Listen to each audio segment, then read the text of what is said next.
So ngayon guys, meron tayong rima. So pepetuhin natin. Then shout out dyan sa sa Nalook kay Ma'am Felisa Briones de Baya. Ito na yung paborito mo. Pepetuhin natin, ma'am. Kung malapit kailangan bibigyan sa nakita, kaso malayo eh. So yan guys, para mas madali, nahiwa ko na yung rima natin, tapos pinainit na yung mantika, at syempre paunti-unti na yung paglagay, at syempre dapat yung apoy is medyo mahina lang para hindi siya masunog agad at para maluto, para maging tostado, maging crunchy. So ayan, so antayin natin mag golden brown. Shout out dyan sa mga followers ko. Hello. So ayan na nga, golden brown na, konting segundo na lang at maluluto na to. So ayan na nga.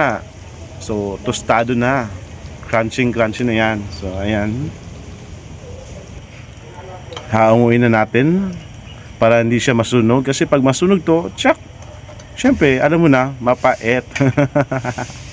So, ayan. So, ayan. May konti na lang yung natitira. So, piprituhin natin. Tapos, ayan, mag-caramelize tayo ng brown sugar para mas masarap. Pangit kasi yung white sugar. Tapos, syempre, hinahina lang yung sa apoy para di masunog, para hindi siya mapait. So, ayan, patunawin natin ng maigi yung sugar.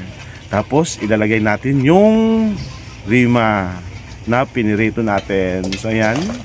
So, hinay-hinay lang sa paghalo kasi baka maganda gutay-gutay, maganda durog. Ayan.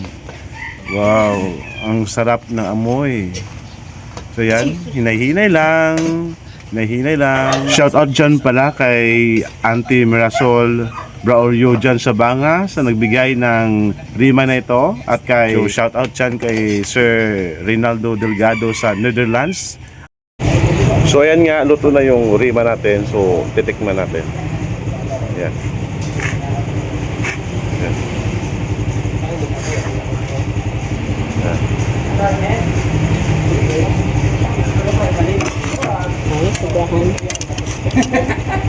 Sarap. Sarap ano, mas kaalan ka lang. Oo. Una ako si Babaw. Sarap. Diba?